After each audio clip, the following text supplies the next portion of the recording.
What? What? What? Ah.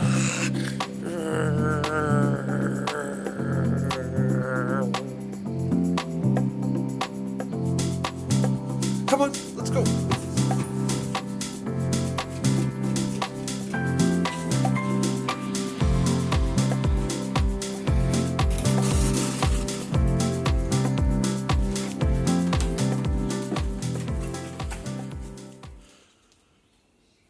Do you want breakfast? Okay.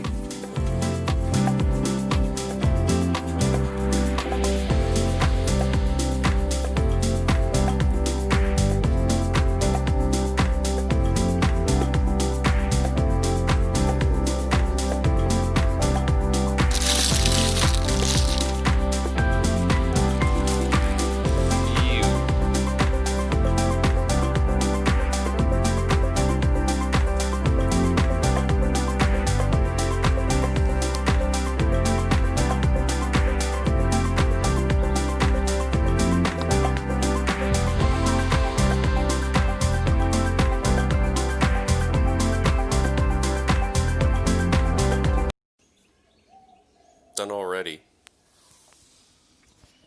Yeah, maybe just lie in the sun and let that giant hunk of meat digest.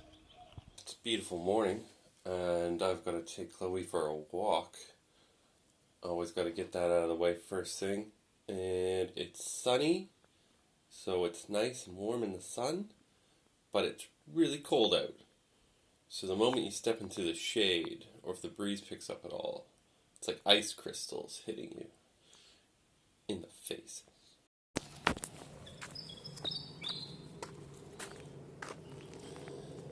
I decided to bust out this wool jumper, my bullet hole ridden jumper. It's my camping jumper, so I'm going to be bringing it with me tomorrow, Thursday. We'll be going on our camping trip down to Margaret River. I don't bring it out very often because it's in pretty rough condition, as you can see. We got it in the, specials, the clearance bin. It's from the very overpriced Kathmandu. Because it's a wool jumper and it's full of holes, if you wash it, it just develops more and bigger holes. So in order to not wash it very often, I don't wear it very often. It's really nice, so glad I found it. What are you saying, Chloe? Yeah, she's loving it. This is the Mackers of dogs. She's got to suss out every light pole on our walk. Every day, every light pole. So today we're going to do a bit of a different walk. I'm going to check out this building site. I like looking at the houses being built here because I used to build houses in Canada. Between 2001 and 2004, I built probably 60 or 70 or 80 houses. And they don't really build them the same over here. They don't build them the same at all over here. But, it's fine. It's just a different style. Double brick walls and hand-cut roofs, but very different style of framing. So I'm going to go down to this building site, and if no one's on it, I'm going to just maybe peek inside.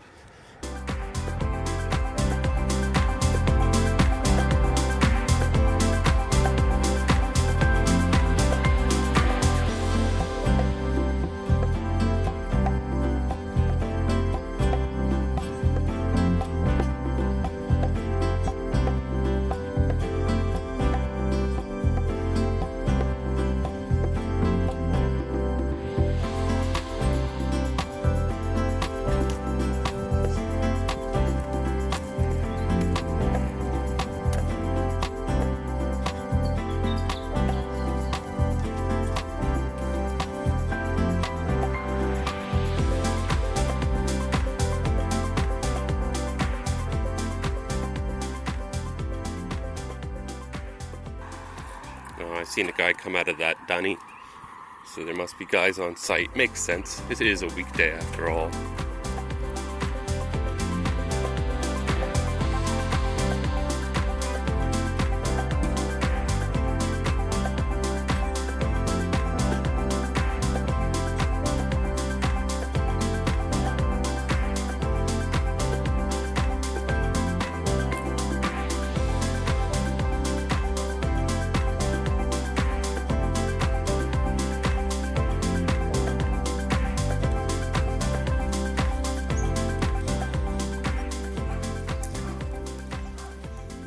I love going for walks, with the dog.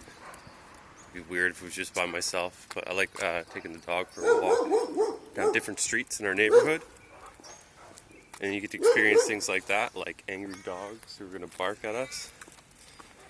But Chloe's keeping it cool, which is great. Yeah, I like looking at all the old houses. So I have been down this street before. I recognize this little park. I just haven't probably walked down the street in a year, maybe. Yeah, I love checking out these old houses because we live in an old neighborhood. Medium age, it was built in the 60s and 70s. So that's old, I guess. It's not like they're century homes or anything, because they're quite dingy, a lot of them. It's just that era of real estate where the original owners have passed on, or maybe moved into a retirement village or something like that. They've left their houses to their kids. And you'll find that those are the ones that are the worst. And then they're being rented out, they're not being cared for, and they're basically hoarders lots. And then you get these really beautiful homes that are really well kept. And then some places, the old house has been demolished and new places have been built, and they don't have a lot of taste, the newer homes. But I really like finding the old homes that are still in good condition and the gardens are really tidy. And that's probably the original homeowners still holding on, like they've really cared for their gardens and their property. And they've paid off the house, and they're retired, and yeah, you find some gorgeous houses in this neighborhood, but they're few and far between. Otherwise, you might find new homeowners that have actually come in and really started taking care of the house, like we do. There's a lot of other, I'd say, blue-collar trade workers that have moved into this neighborhood, like me, and they've come with the attitude, like, fix it up, make it look nice, take the original house, spruce it up, like we did. And yeah, we really like to see that too. It's always nice to see a house being renovated or landscaped in this neighborhood, because it's a bit more rare than in the more expensive neighborhoods with century homes closer to the city. Ooh, that's an old one there. That's a classic there. And it's in really good condition. Look at that lawn. Ooh. See, that's someone who cares for their property, man. That's beautiful. Good for them. Gorgeous. See, that one's being cared for. It doesn't have a lot of stuff going for it. Not a lot of taste, but they're keeping it clean. That's something. Seems like there's more older houses on this street. That's a nice one as well. They really take care of their yard. Oh, I'm being dragged away by the dog. That's pretty, that. And then empty lots like this, because it's an old neighborhood. These lots, these original lots with these older homes. And this property is on a big lot, and it's quite old, and that's their barn. And then there's the main house. Look at that brick barn face. It's beautiful. Oh, it's for sale too. Snap. That property will probably end up getting torn down, and they'll build multi-unit dwellings. More profitable, but less good for the neighborhood, less good for the community. So there's plenty of vacant lots the closer you get to Kelvin Road, one of the main roads in our neighborhood, which is a pretty busy thoroughfare, is that you could see the big lots, and the older homes or no homes on these big lots. That goes back to when, before all these houses were developed, and it was an agricultural community, and you had about, I don't know, it looks to see like 2 or 3 acres per lot. Maybe it was as much as 5, but, and it was kind of like you grew your own vegetables, I suppose. They weren't big farms. They were big enough to sustain a family.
One of the problems with job sites like this, there's a lot of garbage left behind that's not dangerous. It's food. It's KFC boxes and soft drink cans, soggy fries littering the ground. I've got to find a way to get Chloe inside one without any food. Some of the main differences between the houses that I built and the houses here in Perth is the houses that I built were entirely made of wood, and here the walls are primarily brick. It's structural brick. That's what it looks like.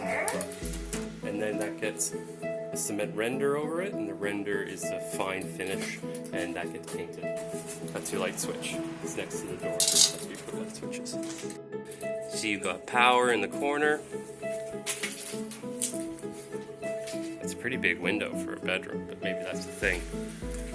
And here's our roof. So that structure is a beam. That's a support beam that's holding up the rafters. We don't do that in Canada, but the rafters here are spread far apart. So that's 4 feet or 1,200 millimeters, which is more than twice as wide as we have our rafters in Canada. So that's probably why they have this structural beam, which is on an angled post down to the supporting wall below.